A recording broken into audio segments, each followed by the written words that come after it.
Perfect.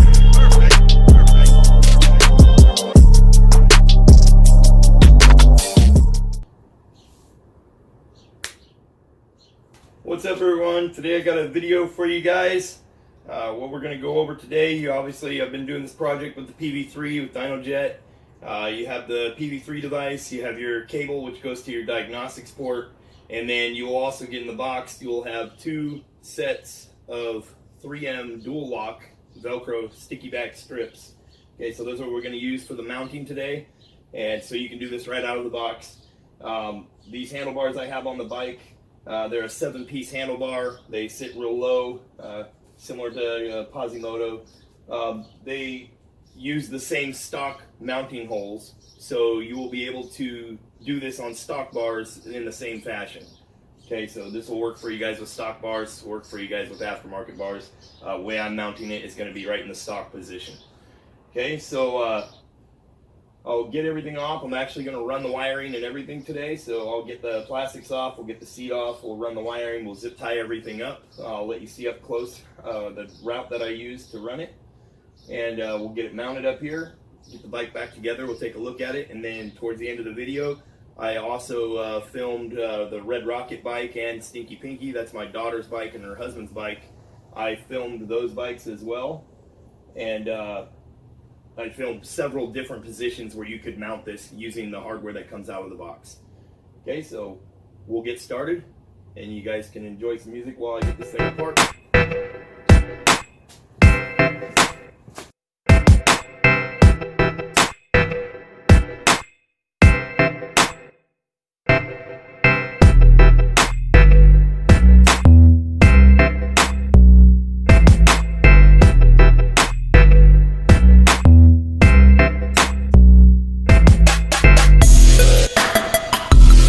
Okay, so when you're doing this project, as you can see I took both sides off. I believe what we're on my bike, I already have the Pod 300 device, which I plan on making a cluster up here so the Pod 300 can still be there. So you can run this on either side, but as you can see, we do have quite a bit going on right through in here. I think I can get it through right there, the diagnostics port. So we're going to run it off of this side, and we're going to snake it behind everything. We're going to run it right up by the frame, and we're going to follow this. I'm going to follow this up here, and as you can see, this wire is to plug in the PV3, and it comes out just like that. Or this wire is to plug in the Pod 300, it comes out like that. This wire is going to come out in the same fashion on this side. Okay, so we're going to go ahead and run that wire, and I'll let you guys take a look at how it comes out. Okay, got an airplane flying over, I guess. Okay, so here's how I've done things. So what we did is we took the diagnostics port that was on this side of this your frame, and we ran it under right here and under here. Now this bike has a TST Industries rear fender delete kit, so in that kit you are required to relocate your tip sensor, which that's what you're seeing right here. So your bike's going to look quite a bit different. You'll have more room than I will. So what we've done is I ran that underneath all my power commander wires and wideband wires. Okay, so it's underneath of here, and then it's going to plug in right here. And what we're going to do is leave. So you can see here we have this is excess wire. Okay, so this will be under the plastics and get pushed in like this. We're going to zip tie up here. Oh, there you go. We're going to zip tie it right up here. Okay, so we're going to leave this slack. So when we want to unplug the diagnostics port, we can pull up on that. And as you can see, we got plenty of slack. We'll be able to feed it right back down. Kind of locks back in like that. Okay, so we've already tested. We can get the seat on, no problems. We're not squishing any wires. Okay, and then it runs all the way up, as you can see. As you can see, this bike is a wiring nightmare. But that's what I do. I do electronics. So this bike has a full LED kit. That's that box you're seeing there. And then obviously power command pipe, wideband, USB port. Okay, so that's why you're seeing all these wires that you don't normally see. Okay, but everything's hidden under the plastic. It looks really clean when it's when we're not with the plastics off. Okay, so that runs up behind here.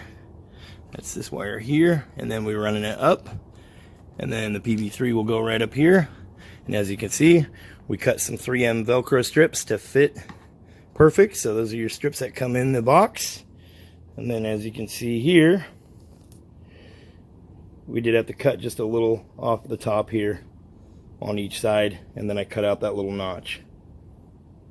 Okay, so my PV3, and in the settings under device tools, or under settings, yeah, in the PV3 you can rotate the screen, have it wherever you want. So PV3 is going to go right up here like this. We're going to zip tie this down here, so you want to turn it all the way sharp to the opposite direction, that way it's pulled tight. Okay, so that way when you turn it back, as you can see, it loosens up.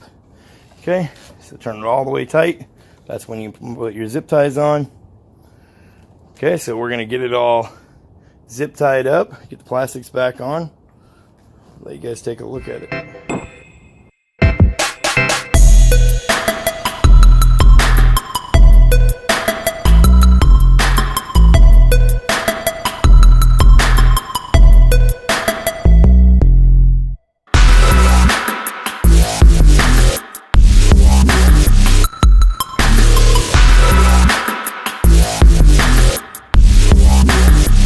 Okay, we got everything back together. You can see here, this is how I ended up running it. So, and it does have slack here, so I can just cut that zip tie. I can lift it up and I can take that out, no problem. Okay. And like I said, it's got a nice clean look to it.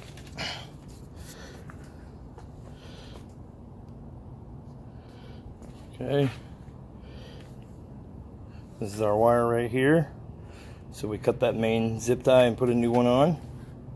Okay, and then it's running right up here to the PV3.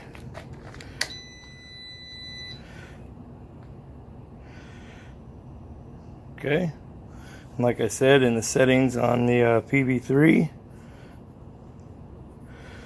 you can go to device tools, settings, rotate screen. Okay, so you can put this on whatever side you want. You're not limited to anything. Okay, it came out really clean, really nice. So we can turn all the way sharp without hitting anything. It's not tugging on any wires. We left ourselves plenty of slack. The only gripe I have, I wish that this cable was about maybe another 8 inches longer. That would be ideal. You'd be able to squeeze this thing into quite a few more places on the bike, wherever you'd like, if it was 8 inches longer. Okay, there you go. So we'll get the seat on and take a look at everything.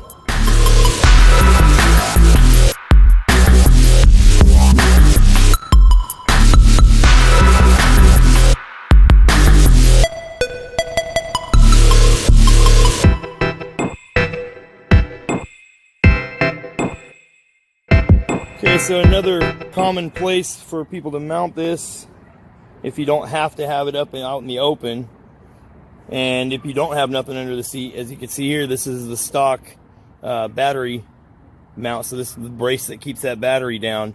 This is where on my bike I have Power Commander 5 and wideband and everything mounted to. So you can stick it right here and then run your wire, coil your wire up in here, run it underneath of here, and plug it straight into your diagnostics port right here. Okay, so that is another option. The seat does fold right over, does come down right over the top of it without touching it.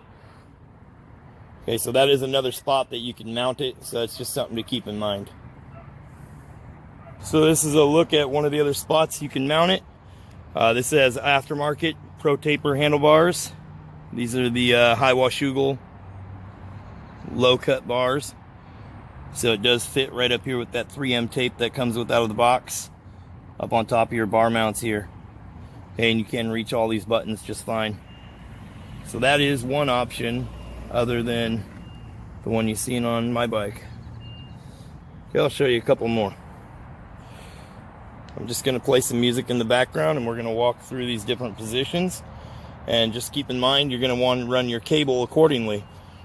So, for example, if you run it up here somewhere, if you were to mount it right here, you would probably need to notch this out so you can run that cable underneath the plastic. Okay, or you could hang it down beside you and run it down there. Okay, so we'll take a look at a few other positions. And I'll just let some music play in the background.